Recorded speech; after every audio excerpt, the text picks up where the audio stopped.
Thank you, Kirsten, and welcome everybody. Kirsten, I don't know if she said, she is the Virginia Cooperative Extension Agent, so she has a lot more experience than I do, and when we get to the questions, I'll do my best, but you also have Kirsten here who can chime in.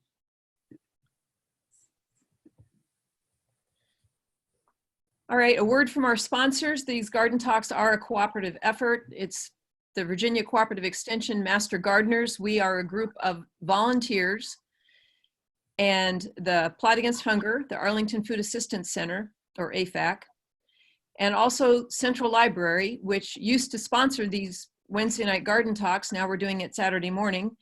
And just to let you know, those of you in the Arlington area, the library and tool lending library are of course closed during the COVID-19 pandemic. And no word yet on when anything's going to open up, but we hope soon. I mean, we hope safely, let's put it that way. And just a little more about Master Gardeners of Northern Virginia. The Extension Master Gardener program in every state is supported by the land-grant colleges. In the case of Virginia, we've got two. We've got Virginia State University and Virginia Tech, which both sponsor the Virginia Cooperative Extension program. And since 1985, the Master Gardeners have been promoting public education on environmentally sound gardening practices. We have a help desk that is, in normal times, it's open 9 to noon, Monday through Friday. We have some, the help desk is physically closed. There are people that are answering email questions as best they can, and you can see the website here, www.mgnv.org. The plant clinics are right now, they're closed due to COVID, and classes are being done online like this. And our demonstration gardens, we're not able to have people tend them like we used to. They're not able to be, they're not gated, so they're not locked. You're still welcome to go out and look at them, but of course, please be mindful, keep a distance from other people. There are some flowers and things out there that are labeled, and you might get some ideas for your own gardens. The exception to that is that the Potomac Overlook Organic Vegetable Garden, which was most pertinent to this talk, is closed because all of the Virginia regional parks are closed, and that's within a regional park. I also want to mention this little thing right here, site:/edu. I'm going to be throwing a lot of information at you, and as Kirsten and I discussed, a lot of what you're going to hear, there could be a whole separate hour-long talk just on companion planting or succession planting.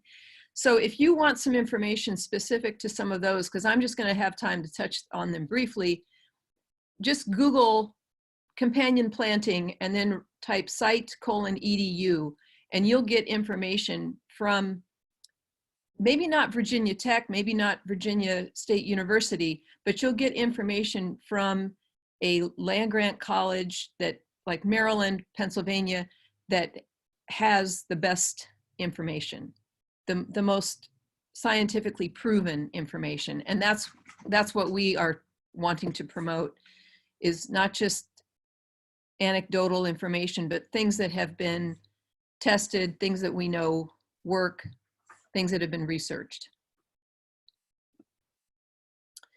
All right, so let's get cracking.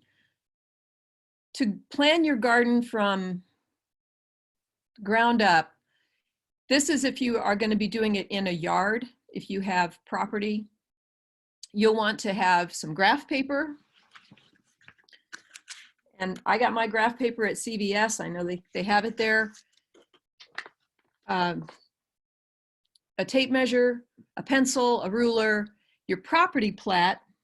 If you have that, that will save you, and you can copy that onto your graph paper. And a nice day. Now today is a little cool, but it would be a good day to go out and take some measurements and get your beds mapped out. You'll also want to do some soil testing if this is your first venture and you don't know quite what's been going on in that soil. And this is a soil test kit. Comes in two parts. You need the paper and you need the box. And when you get them, Green Street Gardens has a supply of these. They're going to be flat like this, and you just put the box together. Now there's a lot of information on here, and this is all done. You get to mail dirt, you get to mail soil in the US mail, which I think is so much fun. You fill this box up, there's instructions on how to do that. But one thing I really want to point out that's crucially important is that you put the code here on the green paper, and it's got to be the same code right here. Now, that could be, you know, if you know you're going to be growing beets in that bed, you could just BEETS, beets, or 1, 2, 3, 4, 5. But just make sure you use the same code on here, because you really want a soil test for every different bed, because they all have a different soil composition, and you want to know, is this bed better for tomatoes? Is the acid better here? Or is the pH better here for my greens or my potatoes or whatever you want to grow? So each test kit needs a different code, and you need to have the right code with the right paper, and you need to make sure the right paper goes with the right test kit when you send it in the mail. Have fun with that. I think that's really neat that you can send dirt in the US mail.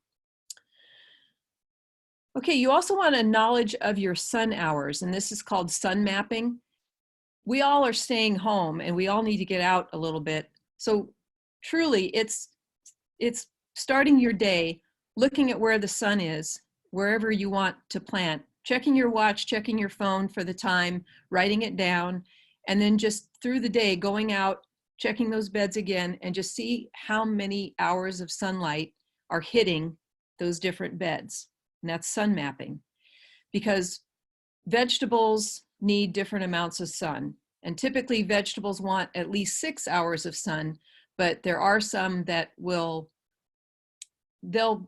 abide with a little less sun. They would like more, but they can take a little less, and we'll get into that. We're going to go over some gardening techniques for special circumstances to optimize the yield of your garden. We're going to go over some basic gardening tools, and then talk about seeds or seedlings, depending on what you want to grow. Now this I just was thinking about, especially for those of you that may be starting a new garden in your yard. At least 72 hours before you dig, make sure you call Miss Utility. And in Arlington, that's 811, but you'll need to check your own jurisdiction to see what their contact information is. This is a free service. I've used them many times. I've done a lot of work in my garden. I've planted some small shrubs and trees in my health strip that required me to dig, and they'll come out. It's free. They'll mark the utility lines with paint, different colors for different utilities, and sometimes they'll put flags in as well, little wire flags. So please, please do that. You don't want to have a problem with hitting any kind of utility lines. Another thing that is really, really helpful, it's this planting chart or planting calendar. And I hope this is familiar to a lot of you. When we are able to do talks in person, we almost always have these on hand, and they're very useful. You can, once you have it, just save it from year to year. It doesn't change. And you can see that starting as early as March, we could be getting our collards, our onion sets, peas, radishes, spinach, and turnips planted. Now, does that mean that since it's now into April that it's too late for those? Not really. You can see, like with onions, the planting and harvesting is still here, right here in this yellow. And with radishes, you can still get your radishes going. It's just going to push back the harvest a little bit, but that's no big deal. Yes. We have a question about sun mapping. Could you go back to that topic for a second?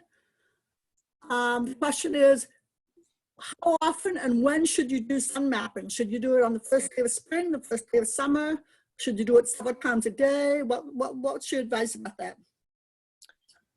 Oh, that's a good question. I would do it when you're gonna, I would do it now. I mean, you're thinking about planting your garden, and yes, we're gonna get a little more sun as the season goes on, but I would get an idea now what's gonna be hitting those beds, because if you're, if you're going to be planting now, like planting radishes and spinach, you're gonna wanna know what type of sun condition is going to be in that bed as you're planting. If you're going to be planting tomatoes, then maybe you want to wait until May to see how much sun they're getting. Right. I might add also that we are in the northern hemisphere, and so the sun is going to be lower in the south, and it will come closer to overhead as the summer progresses. So one of the nice ways to do sun mapping is to go out every couple of hours and put a stake in the ground where the shade line is, and see how that shade line progresses as the day goes on. And you can then have an actual map of where how much shade and how much sun every portion of your garden gets.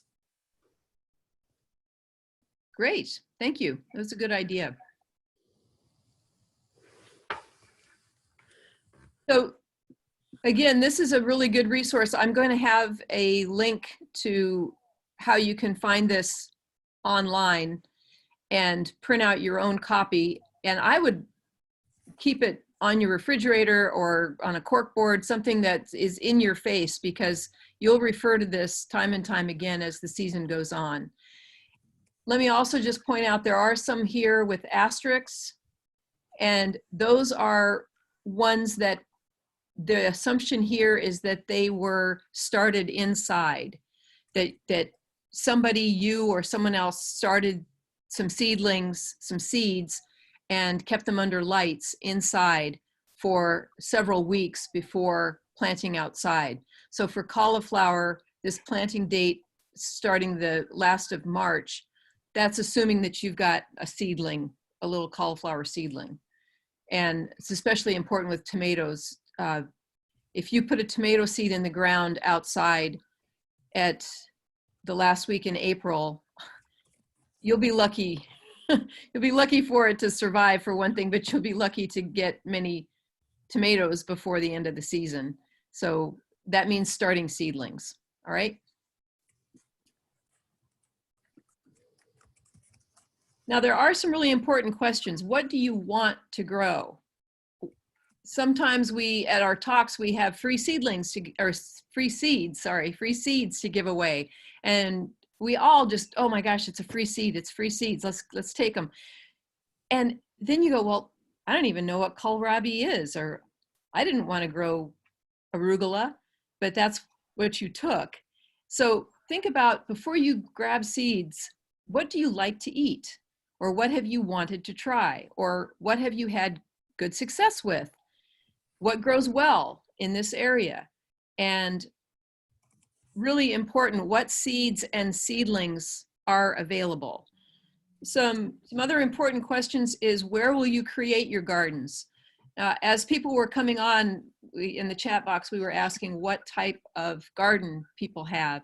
And this talk is sort of more for people that have a garden in their own yard, but it can also be container gardens on a balcony, or your community garden. So where will you create your gardens? How visible are they going to be to neighbors or to pedestrians? And how important is appearance? I have vegetables growing in my front yard every year, and they're just out there. I mean, if it's tomatoes and they need tomato cages, I put in the tomato cages, because that's really good sun for me, and I'd rather grow vegetables than have a spotless yard. Now I keep my yard mowed, and I have a lot of native plants, and I keep them off of the sidewalks, but some people love my yard and some people say that, oh, it looks really messy. But for me, I'm growing for nature and I'm growing food for me or for the people at the Arlington Food Assistance Center. And function to me is more important than beauty, but I know that's not the case. Also on my street, nobody seems to really get too upset about it. I haven't had any nasty grams from the county or from my neighbors. And it's sort of what the norm is for your neighborhood, and norms can change. I mean, when I walk my dog, it's really interesting to see the neighborhoods that have a lot of ornamentals in their yard and very pristine trimmed bushes, and those that have squash and peppers and herbs growing in their front yard, corn growing in their front yard. So you have to ask yourself, how comfortable are you in being different? And also you need to know what the contingencies are with your homeowners association if you're in a townhouse or a condo, and can you have plants on your balcony? Can you grow vegetables on your balcony or in your courtyard or whatever you happen to have? So for me, I don't have any such constraints except social norms, and so I'm pretty free with where I grow things.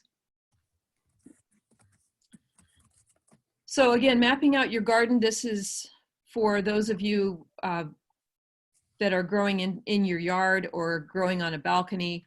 Measure the existing and planned garden beds or balcony space. Use your property plat if it's a yard. Draw your beds, or if you've got a balcony, you can arrange your pots on graph paper or load it into a computer. I'm not that technical. Monitor the hours of sun for each bed. It's especially important for balconies because there's not, you can move the containers from one side of the balcony to the other depending on the size of your balcony, and sometimes maximize or minimize your light. But I understand there's not always a lot you can do when you've got a very small space. And then draw or write in the veggies for each bed or each container.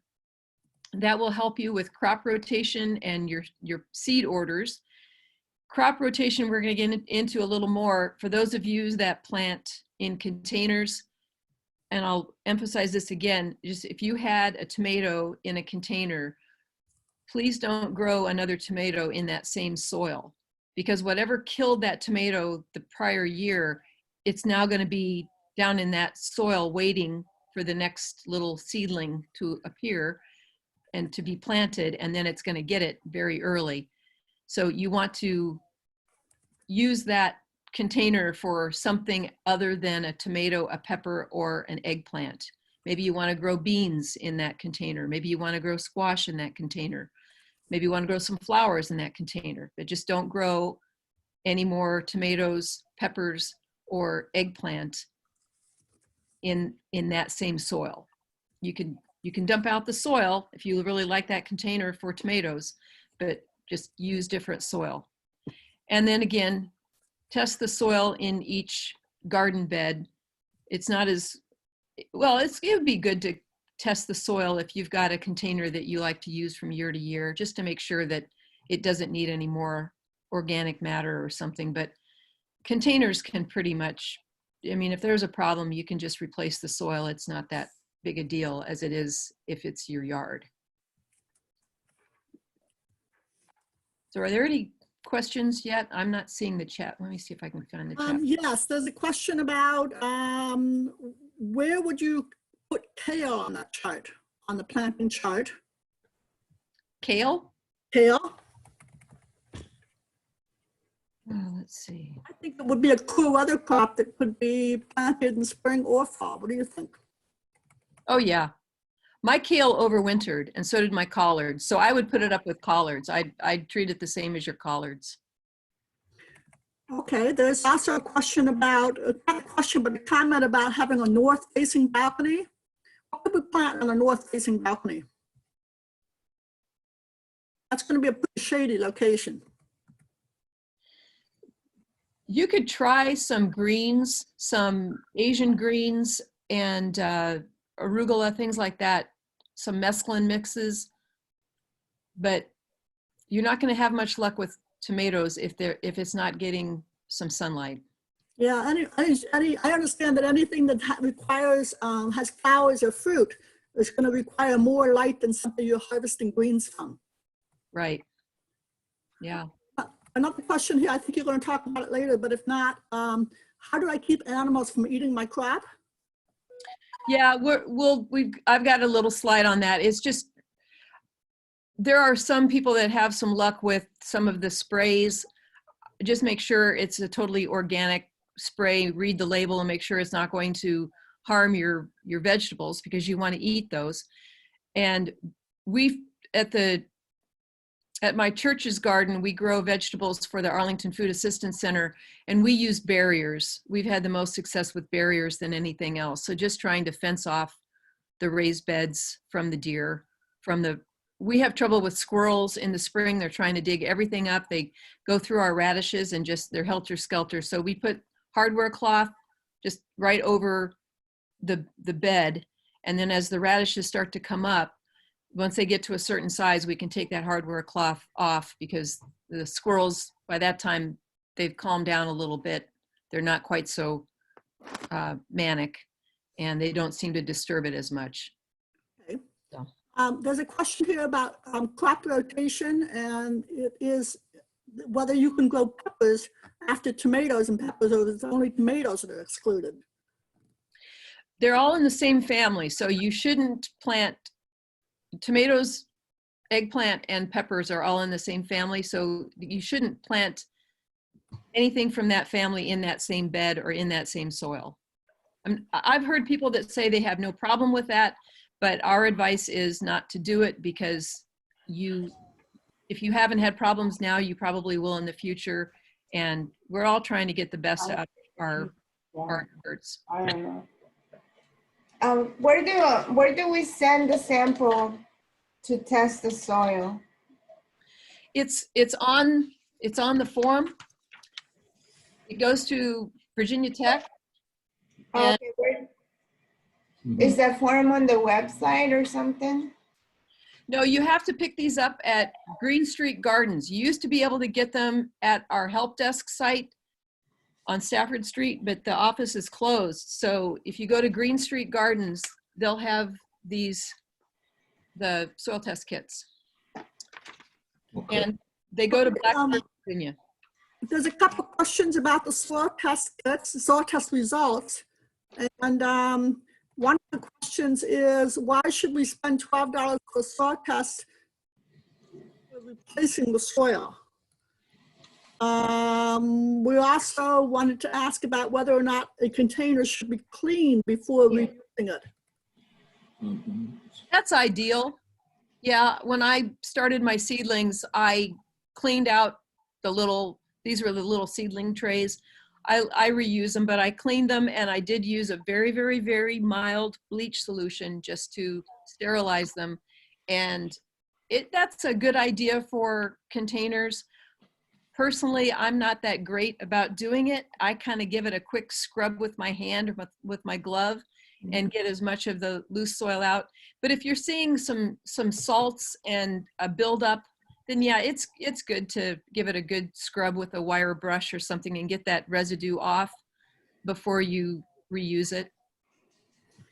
The soil test, everybody, tells you information that's very valuable. It tells you, most importantly, the pH of the soil.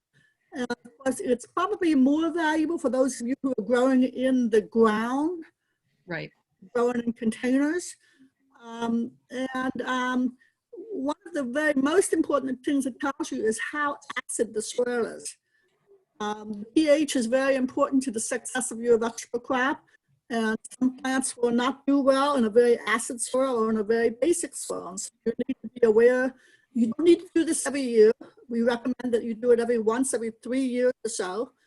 And again, for container gardening, if you're replacing the soil, this has very little meaning. But you will want to use a balanced fertilizer if you are using a container garden or compost. I have a question about the soil sampling. If you're just starting with a fresh, like a box, a raised box, then you're buying your soil from Lowe's or Home Depot, do you still need to test that soil, or you're good? You would think you wouldn't have to. And I understand this is going to, people want to get started now. If you're going to use that raised bed for tomatoes, you've got time. And yes, I would have, once you've got everything mixed up, because I would add a little bit of compost. I would add some composted manure, try to make that a really nice, healthy mix in your raised bed.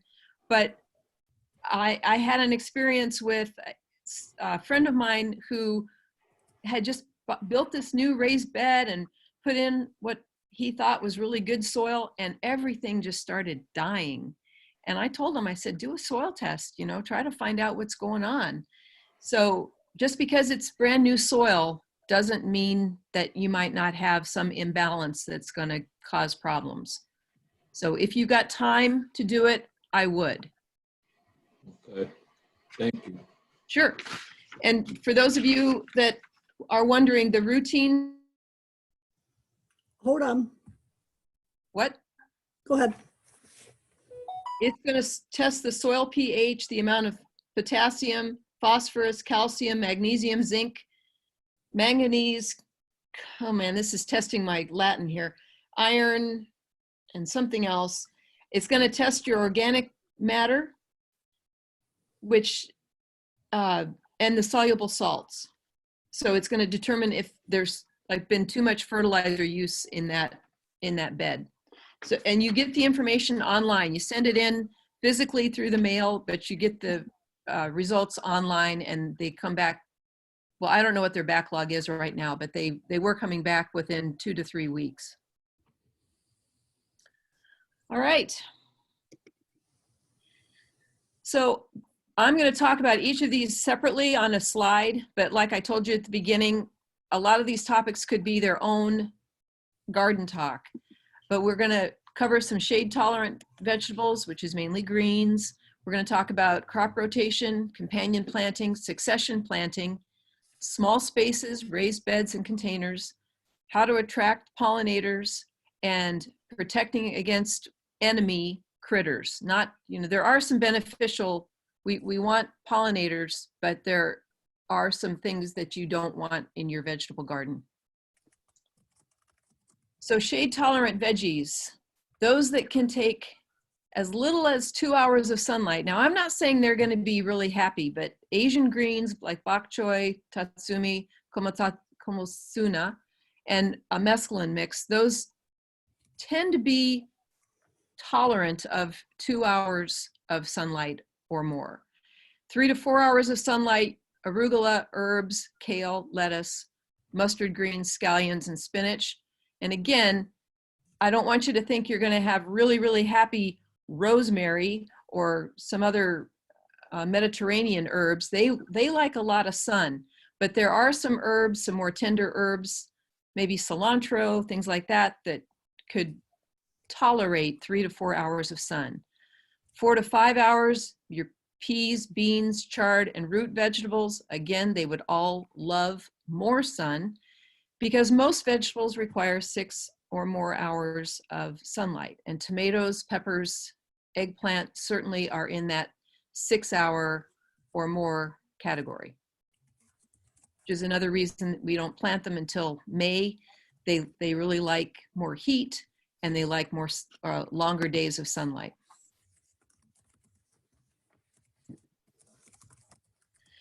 Now, what's crop rotation? Well, it doesn't mean you just spin your container around. It's making sure that you don't grow the same vegetable in the same area, either in the ground or in a container. And that's the garden plan. If you do your garden plan on your computer or on your graph paper, that's going to help you keep track.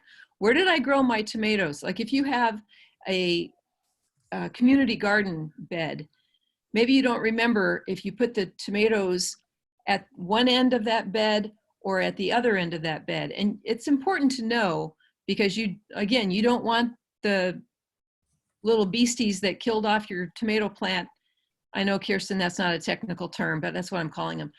Whatever virus or fungus or whatever killed off your tomato plant, they're going to be waiting in that same spot, waiting for you to put that next seedling in, and they're going to kill it faster because they're already there.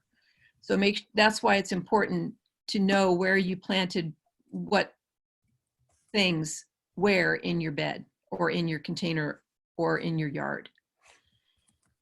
So again, tomatoes, peppers, eggplants should not be planted in the same soil for 2 to 3 years. For me, planting in my yard, I know that the bed that's against my neighbor's garage, that's where I'm putting my tomatoes this year, so I can't plant them there for 2 or 3 years in the future. I'll have to move them to another bed. And then you also want to think about what has been there before. Some vegetables are what we call heavy feeders. They take a lot of nutrients out of the soil. Corn is a really heavy feeder. So you want to follow up corn with something that will help replenish the soil, like some of the legumes, like peas, beans, things like that, that are nitrogen fixers and actually help replenish nutrients into the soil. Also, if you've just had heavy feeders, you know that maybe you need to add some compost to that bed before you plant anything else in it. I have a quick question on the crop rotation. Okay. Does that apply if you are supplementing the soil? So I'm in an urban garden. I'm at the 4 Mile Run garden. Okay. And unfortunately, I've just about laid out my plan, and it somewhat mirrors what I did last year. I'm a second-year gardener, so this is only my second year, so I'm not really familiar with the crop rotation. I had great results last year and supplemented my soil with a gardening soil, and I'm doing that again this year. But I've already put down some of my plants, and based on what you just said on the crop rotation, I probably need to dig them up and rotate them. So the question is, if I'm supplementing with a soil supplement, does that have any impact on the need for crop rotation? It's most important if you're saving space for your tomatoes, eggplant, peppers, that family of plants. If it's, well, I had my beets there last year, so I'm going to grow my beets there again this year, that's not a big deal. At the church garden, we completely empty out the soil from where the tomatoes were and use it in other beds. And wherever we're going to go grow the tomatoes this year, that has new soil, new supplements, and a nice mix of supplements to ensure that whatever killed off our tomatoes last year doesn't get them early this year. And when you say kill off, do you literally mean them dying on the vine? What do you mean by kill off? Well, yeah, if it was a virus that got it last year or a fungus or something, it's already in there. It took all of last year for that, whatever it was, to find your tomato and kill it. But now that's down there in the soil, just waiting for the next tomato that it can attack. Now, does it happen every time? No, but it can, and that's the family of plants that are most susceptible to that happening. All right, thank you. Sure.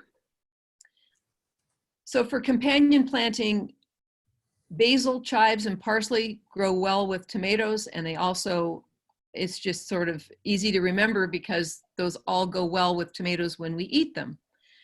Three Sisters is a form of planting vegetables that the Native Americans, some of them used, and it's planting the corn, or I also use sunflowers because sunflowers has such a great hardy, thick stalk. But planting the corn, something tall, and then a few weeks later, putting your pole beans around that corn or sunflowers, and that gives the pole beans something to grow on. And the pole beans will be putting nitrogen into the soil to feed the corn.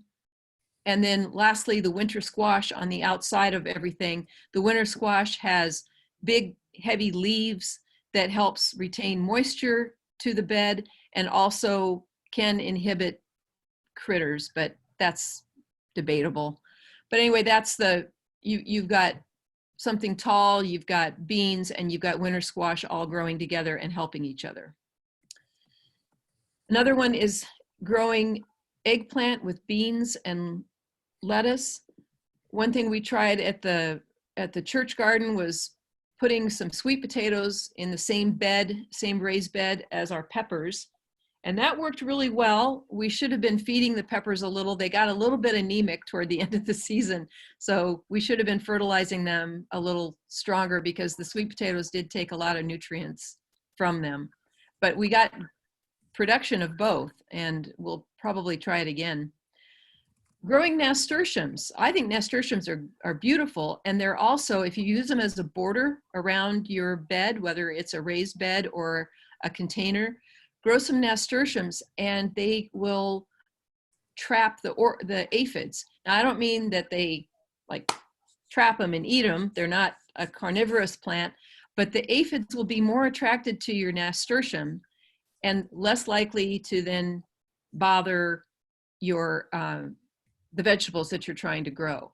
And if you see a nasturtium that's just gotten invaded, just infested with aphids, then I would remove those leaves, remove the flower, maybe remove the whole plant as it gets infested, because once it's eaten, the aphids will then go to your other plants. But that's a nice trick, and I've seen how the nasturtium really can attract aphids. You can eat them too. You can eat not the aphids, you eat the nasturtium. The leaves and the flowers are both edible, and they are sort of a peppery taste. I like them. You also want to be aware of plants that are incompatible. And I'm only mentioning two: walnut trees and fennel. They have a chemical that they exude that keeps other plants or inhibits other plants from growing there. So we commonly hear about people that are starting a vegetable garden and they've got a walnut tree close by, and why isn't anything growing? Well, it's because that walnut tree and its roots are exuding juglone, which is its chemical, and inhibiting other things from growing there. Fennel can do the same thing. And I can attest to this. I have fennel that's kind of gone rogue in some of my beds. And yes, it starts to inhibit and kill off some of my desirable plants. So it's something you want to keep a hold of if you can. Succession planting, that means during the season, having different crops in the same bed. This is really valuable for those of you that have less space, those of you that are growing in containers or that have a community garden plot. In the spring, you can have your radishes, and then once the radishes are done, get your beans planted in there. The radishes are going to take some nutrients out of the soil, and the beans will replenish that with nitrogen. Peas. You can grow peas on a trellis, and then after the peas are done, plant your cucumbers. And the cucumbers do really well on trellises. A lot of people, even the seed packages, will say grow them in mounds and all this. But if you just grow them along the same trellis that you had your peas on, they will do really well, and it keeps the cucumbers cleaner. They're not sitting there in the dirt. They're not going to be accessible to some little insects like pill bugs or sow bugs that won't really harm them. They just sort of mar the fruit. They'll eat little paths on the skin. So it keeps the cucumbers cleaner. And then with lettuce, you can then move, once the lettuce is done, you can move and get your squash planted there where the lettuce was. So again, if you've got that planting chart, you can refer to that, and that helps you with your succession planting. And then summer into fall, once your tomatoes, eggplants, and peppers are done, you can put in some later peas. You can replant broccoli, greens, and radishes in the fall. And that plant chart will give you ideas on when to do that. But again, remember, grow what you will eat or what you want to donate to the Arlington Food Assistance Center or other food banks. Just a little word from the sponsor, before you take produce to AFAC, make sure you check their website. They're under a lot of stress and pressure right now because of COVID and the huge influx of people needing food. And to keep their clients safe, they're just handing bags of food to them. The clients are no longer able to shop for what they want. So the fresh produce is not going to be as accessible or as easily used by AFAC. But there are some other food banks in the area that would possibly want your produce. So make sure you check the AFAC website before you take any produce to them. That's just during the COVID-19 pandemic. We hope that things return to more normal distribution in the future. Becky? Yeah. We have a couple questions that have brought up here. Can you recommend any other plants and flowers that can be interplanted with vegetable gardens that can help control or prevent pests such as cucumber beetles? I think we have a publication on that, don't we? There probably is. If you Google that and then use the site :edu, you might get more information. I don't know. I know some organic vegetable farms use alyssum, and it's a clumping little flower, and they grow rows of alyssum to help attract pollinators. That's not going to necessarily deter the cucumber beetles. I have to go out and just kill those suckers with my hand. That's what I do for cucumber beetles. We don't use any sprays at our church garden, and I don't use any in my, I mean, no pesticides. I don't use pesticides. I might use a neem or something like that, depending on what the problem is, but I'm trying to practice organically as much as possible. So squishing them, it's sort of makes, you're killing it.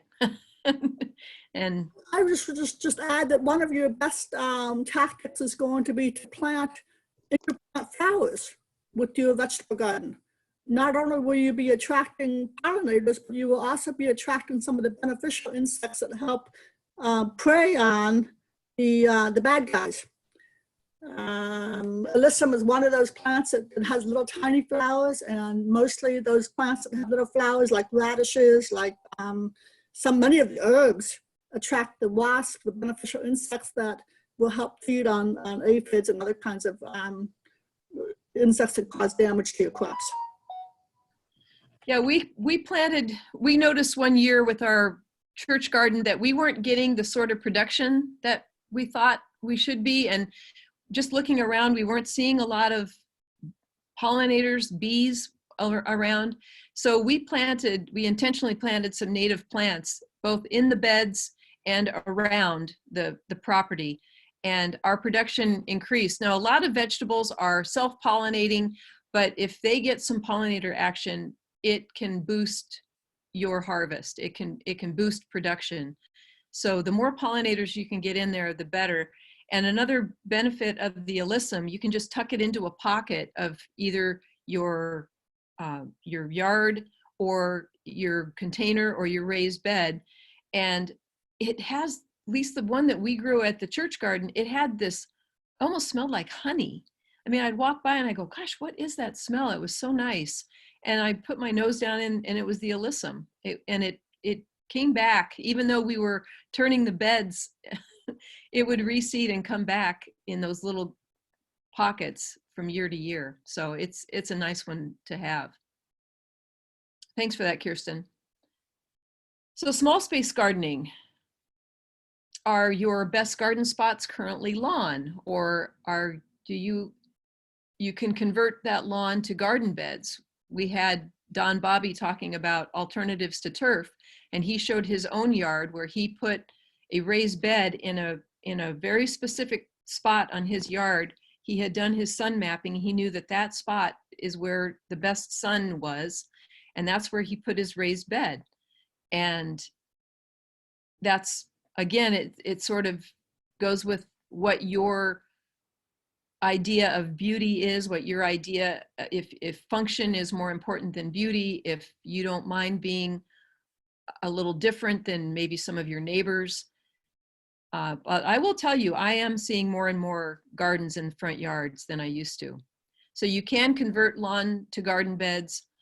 You can install some raised beds in the areas that get the best sun, or you can put containers out there. I have had containers out on parts of my yard where I knew they would get good sun. You know, more attractive containers maybe, or earth boxes, something that looks a little bit innocuous, just, you know, has good drainage and good production.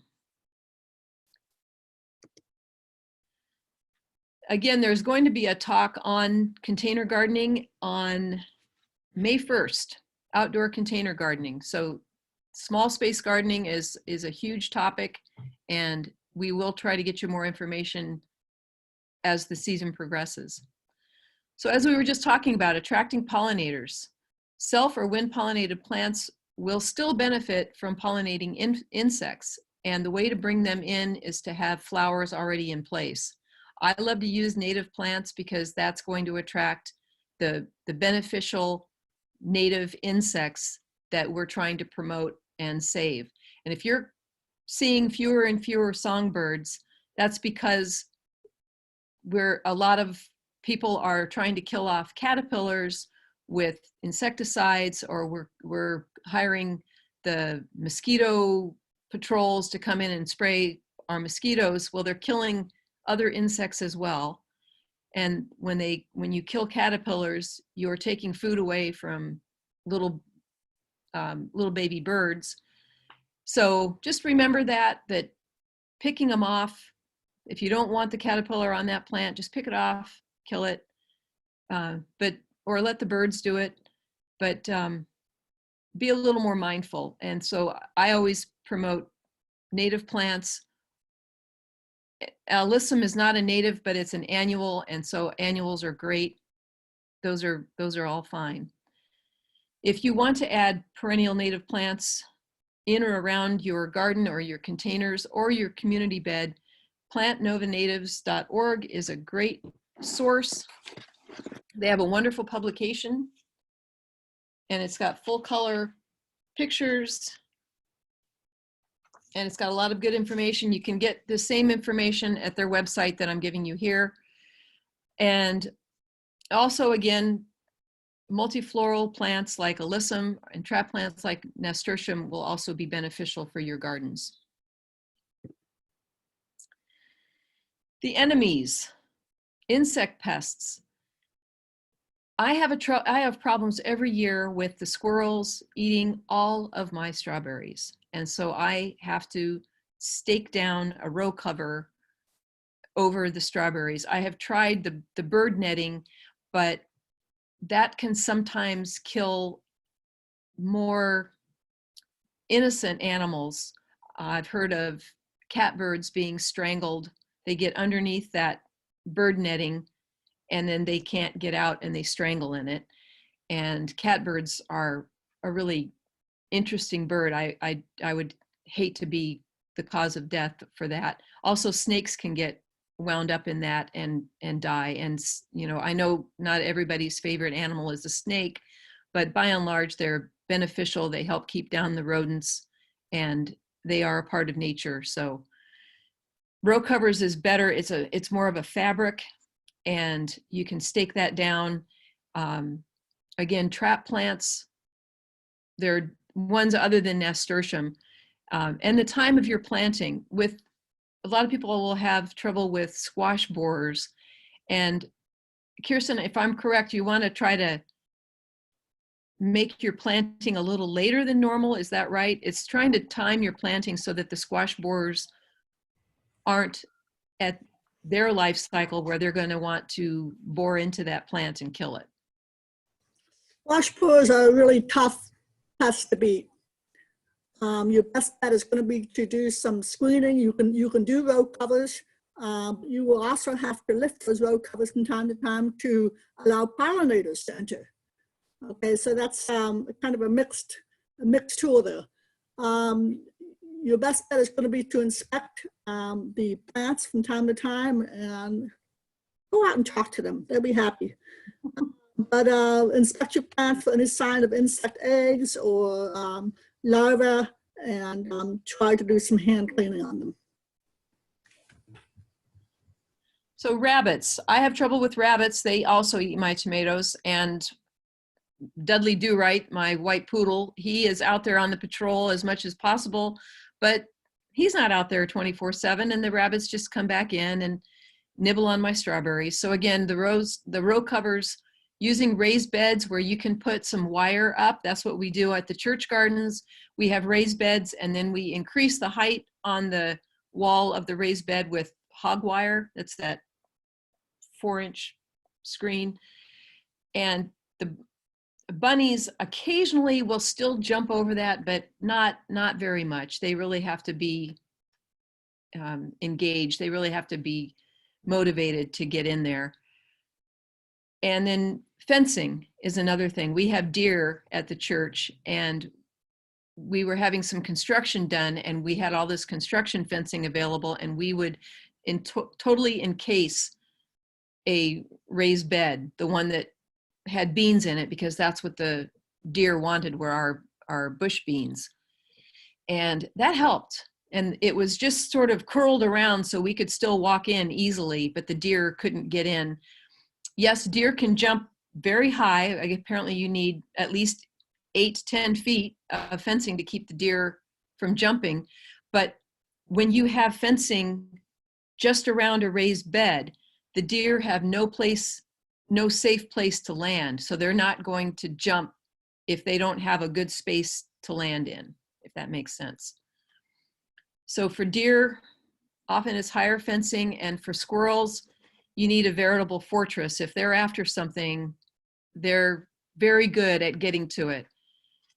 Again, at the church gardens, we have other gardeners and people who are skilled in working with metal and wire. And one of our gardeners, he creates these 6 to 8 feet tall chicken wire cages around every tomato cage. So we have tomato cages, and then he will wrap this chicken wire around it, and he'll overlap it so there's a way for us to get in and pick the tomatoes as they start. He'll even put chicken wire over the top, because the squirrels will climb up that chicken wire and go right down and take the tomatoes. So these are completely encased, and it works really well. Out of our raised beds last year, we delivered over 600 pounds of produce to AFAC, and a lot of that was really beautiful tomatoes. Yeah, I could add in, there's a question about chipmunks, and of course the same information might apply to those of you who have issues with rats. There's a product called hardware cloth, which is basically a fine mesh wire that can be purchased in, sheets. And if you will bury or the wire underneath your beds and up the sides of your beds, you will be able to exclude burrowing mammals from getting into your bed that way. It's not completely foolproof, but it does help a lot. They will also, if you extend it up higher on the sides of your garden, you will also be able to exclude things like rabbits. Right, good, thank you. So basic gardening tools. If you're digging in your yard or in raised beds or in community gardens, a shovel and a garden fork are essential. For any of these, you'll need trowels. That's for the finer work. That's for making the lines, for putting seeds in, digging holes for your seedlings to go in. A hoe, I am not a great, I don't use the hoe. A hoe is great for weeding, but I'm not that careful with it, and I'm too afraid I'm gonna whack into a beneficial plant. So my hoe gets used mostly when I haven't planted anything yet, and I'm just trying to get those early spring weeds out of the bed. A watering can or a hose with a spray attachment for any of your gardens. That's another essential thing, is to think about where your water source is. When master gardeners are looking around the county, or the plot committee is looking around the county thinking, where can we start another garden to grow vegetables in? The water source can be the make or break, because you do not want to be hauling water. That's going to get old really fast. So make sure you know where your water source is, and whether you can have hoses draping along, or what the protocol there is. Lawn barrels and buckets and gloves and knee pads and clippers and wheelbarrows. I mean, you can go on, and usually the wheelbarrows and rakes and garden forks and such are available at the library lending, the tool lending library, but that's right, it's closed right now, unfortunately. So I will just say, in my experience of all of these, a watering method, water source, and a trowel are the most important. So for those of you that are getting into gardening for the first time, don't let this list of tools intimidate you. You can use a big spoon if you want instead of a trowel, and any sort of way to transport the water. But we do encourage everybody to try gardening, and just do it the best way you can. We're sort of in a new reality right now. And the seeds and seedlings, so they're not as easy to get as they usually are. But Kirsten told you at the beginning that we are setting up a way for you to be able to order some seeds. The seeds that Kirsten and others were able to get out of the help desk, out of the Virginia Cooperative Extension office, they're seeds that we get from seed manufacturers. The date on the seeds is going to say, on a lot of them, it'll say December of 2019. Some of them could be even older than that. And that's fine. The seed companies can't sell them because it's past the sell-by date or the use date, but the germination doesn't change that much. You might, I mean, I've been planting seeds from 2018, some seedlings, and they're coming up just fine. You might just have to sow them a little thicker than you normally would, just to ensure you get good germination. But the seeds are great, and they're free, which is why it's such a valuable resource for beginning gardeners, because seeds can be expensive.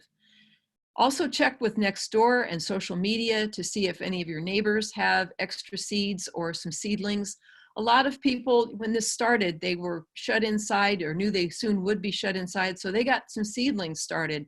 Well, when you start seedlings, you might end up with 200 tomatoes or 50 peppers or whatever. And true, not all of them are going to survive to maturity, but it's amazing how generous people get when they have more seedlings than they know what to do with. So you can check around with your neighbors in the coming weeks and months and see if they have some to share. Also, farmers markets, grocery stores, garden centers, and hardware stores. I'm not sure that farmers markets, I think they might be only able to sell food at this time. And I don't think they can even sell prepared foods. It's going to depend on your market. Personally, I'm not going to the farmers markets right now, and so I don't know. But I know that there have been seeds at some of the grocery stores, and I know the garden centers are still open. Hardware stores have some seedlings. The garden centers certainly have seedlings, so you can find some there. And then I just wanted to give you some resources. The planting chart that I showed toward the beginning that had the purple and yellow and green, this is the link to that. It's at the MGN, the Master Gardeners of Northern Virginia.org. It's on our website. And then Planning the Garden, this is a publication that you can get from Virginia Tech, and that is given there. And then the help desk again is, the website is there at the bottom, mgralex@gmail.com.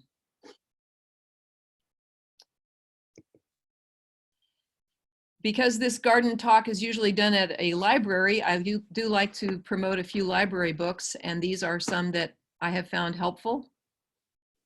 Urban Gardening for Dummies, Gardening Step by Step, Groundbreaking Food Gardens, The Edible Front Yard, and The Edible Landscape.